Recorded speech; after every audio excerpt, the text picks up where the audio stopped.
Bonjour à tous, c'est Lilian. Nous voilà partis pour le deuxième volume de 5 livres, 5 citations. Un concept original de ma chaîne, enfin, je suppose original de ma chaîne, qui consiste à présenter 5 livres par le biais de 5 citations. Et comme vous l'aurez compris, il y a déjà un premier volume qui était sorti il y a d'ores et déjà 4 mois. Et oui, j'ai mis du temps à me lancer dans le deuxième. J'ai essayé d'affiner un peu plus mon idée, mon concept. Ce que je vais faire, c'est que dans la lignée de ma chaîne YouTube, je présenterai sur les 5 livres 4 de fantasy, science-fiction, donc SFFF. Et le dernier des 5 sera un livre de genre autre, autant que je le peux en tout cas. Donc ça va être un livre classique, un livre de littérature blanche, un livre policier, ou je ne sais quoi d'autre encore, puisque en fait j'ai fait le choix sur la chaîne de publier beaucoup de reviews, de chroniques de SFFF, pour la raison principale que c'est ce que je lis le plus, mais j'aimerais de temps en temps aussi présenter des livres autres que j'ai lus, mais j'ai pas non plus envie d'en faire spécialement une chronique, ça serait peut-être un peu trop, je m'éloignerai un peu de ma ligne principale, mais dans 5 livres, 5 citations, je pense que c'est le bon endroit pour faire un petit clin d'œil à des auteurs, à des livres fort sympathiques. Si vous voulez me suivre sur YouTube, je vous en prie, faites-le. Mais j'ai aussi un petit compte Instagram. Je ne suis pas ultra actif dessus, mais parfois je vais, en tout cas c'est ce que j'ai décidé de faire, mettre des sondages comme par exemple choisir entre deux chroniques, lequel livre vous préférez que je chronique en premier. Lançons-nous donc sur la première citation. J'ai choisi comme premier livre Sharakai, le premier tome de la saga Sharakai. J'ai déjà fait une chronique sur la chaîne, mais ce que je veux faire, c'est au moins vous présenter une citation de ce livre, même si je n'ai pas particulièrement apprécié, j'ai trouvé assez... C'est pas pourtant qu'il n'y a pas des phrases, des citations qui enclenchent une petite réflexion, qui nous font penser à quelque chose, ou bien, pourquoi pas, nous font juste plaisir parce qu'à l'oreille ça sonne bien. Je me lance, c'est à la page 257 au chapitre 20. Ce que je peux dire pourtant, c'est que Seda, le personnage principal, va chercher la vérité quant à ses origines, ou en tout cas ce qui est arrivé à sa mère, qui a été tuée il y a quelques années. Voici donc la citation. Je veux connaître la vérité. Amalos leva la main comme pour chasser un insecte, une des ailes vibrantes qui pullulait parmi les Adishara. La vérité est un mirage qui change au gré des vents du désert. Elle a été perdue, c'est Damine, et tu ne la retrouveras pas ici. Ce que j'aime beaucoup dans cette citation, c'est la dernière réplique, celle fournie par Amalos, sur la vérité. Je trouve que c'est assez joliment dit, assez bien expliqué, ça a évidemment dans le cas de l'histoire un sens, mais ce qui m'a interpellé, c'est de dire que la vérité est un mirage. En fait, parce que je me suis toujours dit que la vérité est un concept, une idée fixe. Voilà, la vérité est fixe, elle est immuable. Et pourtant, il utilise le mot mirage. Et justement, le mot mirage, c'est tout le contraire, c'est tout l'antonyme d'immuable. Et donc, instinctivement, je me suis dit, mais est-ce que c'est vrai? Est-ce qu'une vérité peut être un mirage? Est-ce qu'une vérité est changeante? Je ne crois pas, je ne suis pas sûr, mais pour moi, une vérité changeante va plus être une opinion, un avis, qui sont des choses, ou en tout cas une idée, une illusion.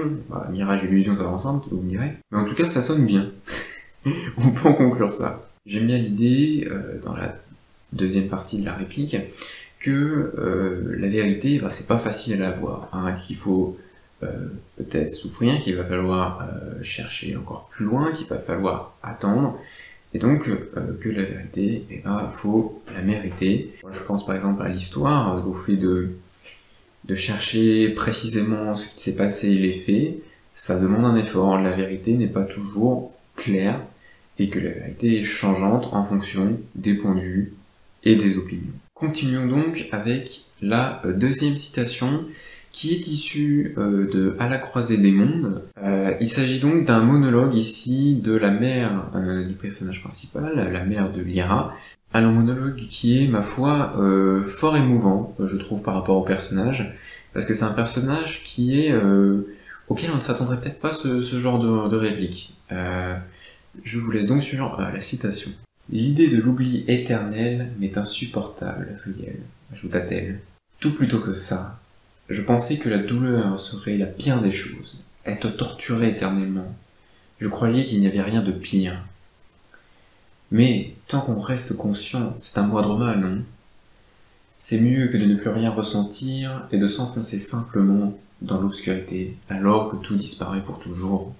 Belle citation qui évidemment fait référence à la mort. J'apprécie ce changement de paradigme, ce changement de vision des choses qu'a Madame Coulter, le personnage qui a dit cette citation, parce que ici pour le personnage c'est quelque chose d'important, parce que ce qui fait pas peur c'est nécessairement la mort, c'est juste l'oubli éternel, c'est ce qu'elle dit, hein, l'idée de l'oubli éternel est insupportable. Pour moi c'est la peur aussi de ne pas laisser une trace, de ne laisser rien, de ne laisser aucun héritage, ce qui pour une mère et pour le personnage est quelque chose de sacrément important, que l'enfant que tu as élevé, aussi qui n'a pas été élevé par Madame Coulter certes, mais de se rendre compte que finalement tout ce qu'on a fait dans notre vie, malgré toutes nos convictions qu'on a eues, on ne laisse rien à notre enfant. Voilà, moi c'est comme ça que j'ai vu, que j'ai lu à travers les mots, c'est le personnage qui découvre une peur de la mort, mais qui surtout, pour moi,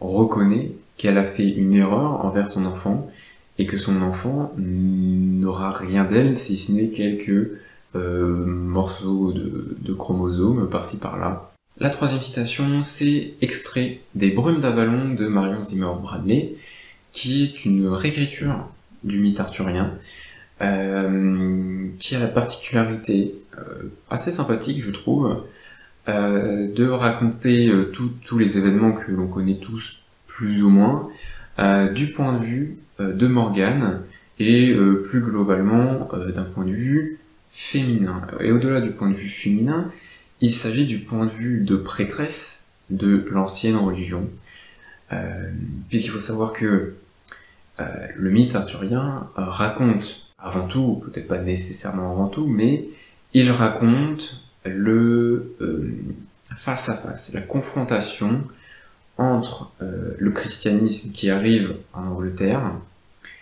et l'ancienne religion. Peut-être vous avez vu par exemple la série Merlin, voilà, on a les anciens prêtres, les druides, etc. Et donc on a ce diptyque. Évidemment, notre personnage principal, Morgane, est du côté de l'ancienne religion. Et la citation que j'ai choisie vient dans cette lignée. C'est un monologue où Morgane exprime son opinion sur le christianisme. Enfin, c'est un extrait, il y en a plusieurs un peu répartis dans tout l'ouvrage, mais c'est en tout cas celui que j'ai choisi de vous lire.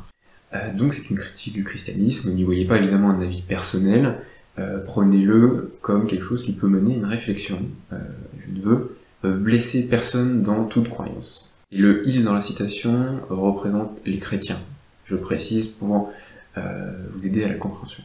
Alors, je vous lis ça. Ils jugent seulement ces mystères trop ardus. Ils préfèrent croire en un seul Dieu qui veille sur eux, qui ne leur demande pas de lutter pour la connaissance, qui les accepte comme ils sont, avec leurs péchés, qu'une simple confession suffit à effacer. Ils se forgent le Dieu qu'ils désirent, ou plus simplement, peut-être, celui qu'ils méritent. Cette phrase vous permet déjà de situer un peu l'atmosphère qu'il y a dans le livre, qui est cette rejection, mais en même temps une certaine attirance vers cette nouvelle religion, et que le personnage ne peut pas adhérer puisque ce n'est pas elle, ce n'est pas ce qu'elle est, mais pourtant, malgré les défauts du christianisme, malgré ce que elle, ça lui provoque, c'est-à-dire des difficultés, que tout ce qu'elle représente n'a plus de sens parce que les gens se convertissent, bah malgré tout, elle comprend ce qui attire les gens et elle comprend l'intérêt qu'il peut y avoir. Pour l'avant-dernière citation, j'ai pris un de mes bijoux préférés, un de mes chouchous littéraires, en fantasy en tout cas.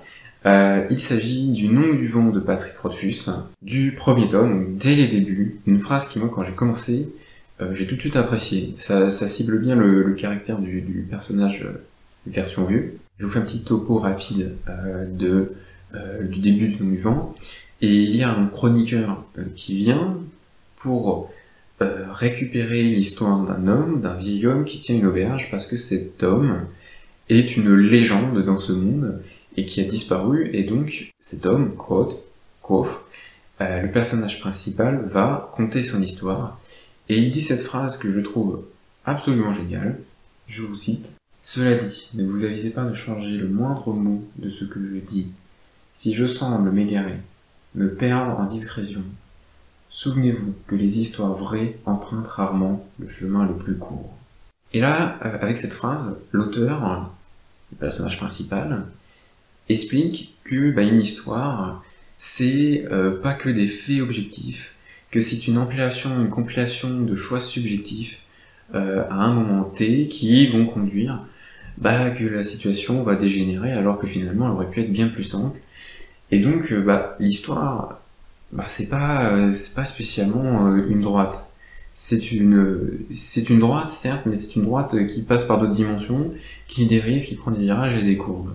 Et c'est d'ailleurs ce qui fait la force de ce roman, c'est que on ne sait pas vraiment où va l'histoire, et pourtant ça devient plaisant, toutes ces discrétions, tous ces trucs, on ne sait pas trop d'où ils viennent.